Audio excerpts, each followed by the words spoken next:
সামান্য দুধের ব্যবসা থেকে রাতারাতি প্রাসাদের মতো বাড়ির মালিক হয়ে উঠেছে আরিয়াদহ ত্রাস জয়ন্ত সিং।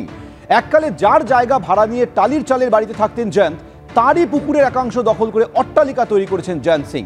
অভিযোগ আরিয়াদহর বাসিন্দা তপন বিশ্বাসের। নিজের বিলাসবহুল বাড়ি তৈরির জন্য জয়ন্ত সিং তৃণমূল সমর্থক তপন বিশ্বাসের পুকুরের একটা অংশ ভরাট করেছেন। শুধু তাই নয়, পুকুরের জমিও কিছুটা দখল করে নিয়েছেন। কথা বলে নেবো সেই তপন বিশ্বাসের সঙ্গে। কি হয়েছিল?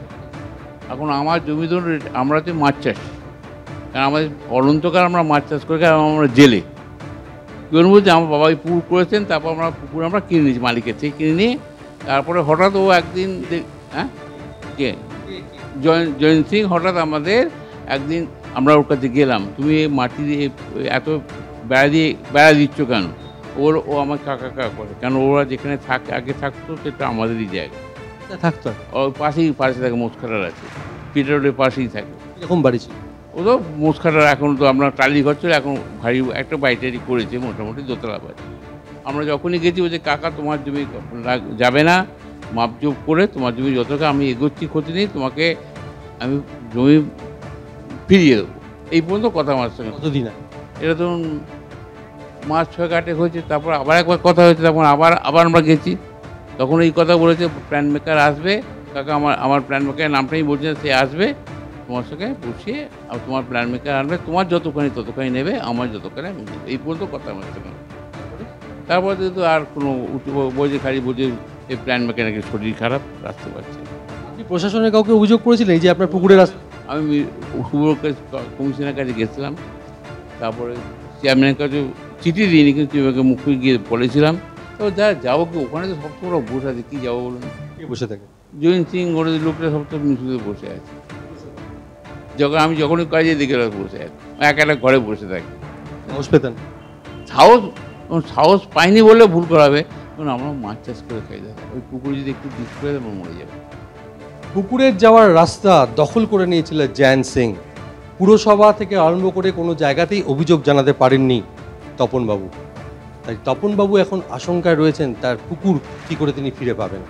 ক্যামেরায় শিবু পালের সঙ্গে সমীরণ পাল, এবিপি আনন্দ, উত্তর 24 পরগনা। এ প্রসঙ্গে কামারহাটি পুরসভার ভাইস চেয়ারম্যান তিনি কি বলছেন শোনাবো। না, পুরসভা অধ্যক্ষ সেরকমভাবে তার আনাগোনা ছিল না। যদি সঠিকভাবে যদি কাগজ পৌরসভায় দিত, আমি তোমাকে 100% বলছি যে পৌরসভায় এইরকমভাবে কোনোরকমভাবে বেআইনিভাবে কেউ দখল করা জমি, যে কোনোরকমভাবে অভিযোগ এসছে, কোনো কাজ হয়নি, একটা প্রমাণ দেখাতে পারলে আমি পৌরসভার তরফ থেকে বলছি আমি রিজাইন করে দেব। না, এটা সম্পূর্ণ ভিত্তিহীন কথা, এগুলো বানানো সাজানো কথা না। সেভাবে আমি দেখো জয়ন্তের নাম আমি এমনি দেখতাম আমাদের যে কোনো অনুষ্ঠানে বা কোনো জায়গায় বিভিন্ন পার্টির প্রোগ্রামে তাকে আনাগোনা করতে। এরকম অনেক কর্মীরা আছে যাদের বিরুদ্ধে যদি কোনো অভিযোগ থাকে, দল এখন সমস্ত কিছু সামনে এসছে, দল যথাযথ ব্যবস্থা নেবে। এই মুহূর্তে আমরা যোগাযোগ করেছি বিজেপি নেতা শিলভদ্র দত্তের সঙ্গে। শিলভদ্রবাবু, তপন বিশ্বাস আরিয়াদহের বাসিন্দা, তার জায়গা ভাড়া নিয়ে একসময় টালির চালের বাড়িতে থাকতেন জয়ন্ত সিং, আর তারই পুকুরের একাংশ দখল করে এখন অট্টালিকা তৈরি করেছেন জয়ন্ত সিং। এই অভিযোগ নিয়ে আপনি কি বলবেন? এবং একই সঙ্গে স্থানীয় পুরসভার ভাইস চেয়ারম্যান তিনি বলছেন যে এরকম কোনো অভিযোগ তাদের কাছে জমা পড়েনি। না, দেখুন, জয়ন্ত সিংদের দোষ দিয়ে লাভ নেই। জয়ন্ত সিং এর যারা অরিজিনাল জন্ম দিয়েছেন একটা দুধের বিক্রেতা থেকে, তাকে এই জায়গায় যারা নিয়ে এসছেন, যাদের পাশে ছবি দেখা গেছে, যারা এই জয়ন্ত সিংদের দিয়ে ভোটে রিগিং করিয়েছেন, মিউনিসিপ্যালিটির ভোটে জিতেছেন, লোকসভার ভোটে, এই ভোটেও, এই ভোটে আমি প্রার্থী ছিলাম, সেখানেও বুথে রিগিং করিয়েছেন। তখন মদন বাবু, সৌগত বাবুদের মনে পড়েনি যে জয়ন্ত সিং কিরকম ছেলে? আজকে এর আগেও জয়ন্ত সিং এর বিরুদ্ধে অনেক কটা মামলা, অনেক কটা কেস হয়েছে, এবং একজন প্রমোটারকে গুলি করার ব্যাপারেও তাকে অ্যারেস্ট করা হয়েছিল। এই জয়ন্ত সিংদের দিয়ে একটা জয়ন্ত সিংকে সরিয়ে দিয়ে লাভ নেই, কারণ জয়ন্ত সিং কোথাও শাহজাহান, কোথাও বুলেট, কোথাও বা জেসিবি, এইরকম মস্তানদের, ক্রিমিনালদের জন্ম দিয়ে এদের উপর বেঁচে রয়েছেন তৃণমূল কংগ্রেসের নেতারা। আজকে মদন বাবু আর সৌগত বাবু মোড়া কান্না কাঁদলে তো হবে না, যখন তাদের পাশে ছবিগুলো দেখা যাচ্ছে, যখন মদন বাবুর ছেলের বউয়ের পাশে, কাউন্সিলরের পাশে জয়ন্ত সিং এর ছবি দেখা যায়, যখন সৌগত বাবু জয়ন্ত সিংকে নিয়ে রাস্তায় হাঁটেন, তখন তাদের মনে ছিল না। আজকে সম্ভবত এটাই তৃণমূল কংগ্রেসের কালচার হয়ে দাঁড়িয়েছে এবং তৃণমূল কংগ্রেস এই ক্রিমিনালদের নিয়েই বেঁচে আছেন।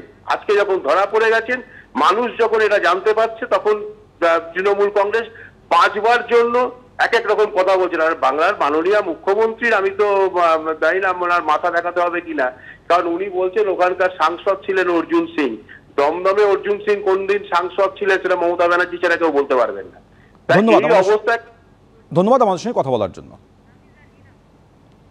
আগামী 2-3 মাসের মধ্যে শহরের রাস্তা থেকে উধাও হয়ে যাবে অন্তত 2000 বেসরকারি বাস। কারণ আদালতের নির্দেশ, 15 বছরের পুরনো বাস বাতিল করতে হবে। ফলে চরমে উঠতে চলেছে যাত্রীদের দুর্ভোগ। পরিবহন দফতরের আশঙ্কা, পুরনো বাস বসে গেলে শুধু যে পরিষেবায় প্রভাব পড়বে তাই নয়, কোনো কোনো রুট বাস শূন্য হয়ে যাবে।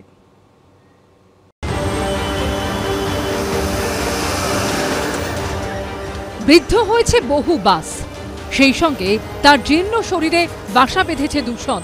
পরিবেশ রক্ষায় এবার তাই সেই সব বাসকে বিদায় জানানোর পালা। কিন্তু তারপর রাস্তায় বাসের অভাবে কি অপেক্ষা আরো দীর্ঘতর হবে? আরো বাড়বে যাত্রী দুর্ভোগ? আশঙ্কা সেরকমই।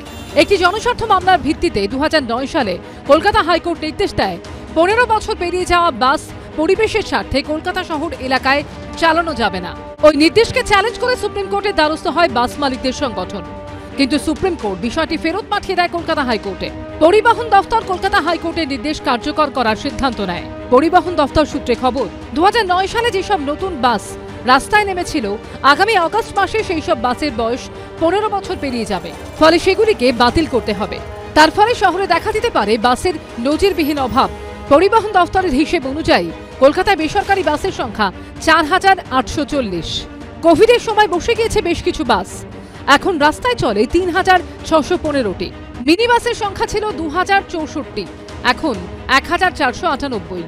এগুলির মধ্যে 15 বছরের পুরনো হয়ে গেছে এমন বাসের সংখ্যা প্রায় 2000। পরিবহন দফতরের আশঙ্কা, 2000 বাস বসে গেলে শুধু যে পরিষেবায় প্রভাব পড়বে তাই নয়, কোনো কোনো রুট বাস শূন্য হয়ে যাবে। সিটিআই থেকে আপনার ধর্মতলা একটাও বাস, মিনি বাস একটাও বাস থাকবে না। Kadamtala Dharmatala, B garden Dharmatala, botanical garden Dharmatala, Shibpur tram depot এরকম অসংখ্য রুটের বাস, মিনি বাস একটাও বাস থাকবে না, এরকম রুট আছে। কিন্তু যাত্রীদের স্বার্থে, কর্মীদের এবং তার পরিবারদের স্বার্থে সব পরিবহন দপ্তরকে এক্ষুনি চিন্তা করা দরকার, যাতে বাস, মিনি বাস রাস্তায় অন্তত থাকে। গণপরিবহনের বিকল্প তো আর গণপরিবহনই, অন্য কিছু হতে পারে না। এই পরিস্থিতিতেও নতুন বাস নামানোর কথা ভাবতে পারছেন না অনেক মালিকই।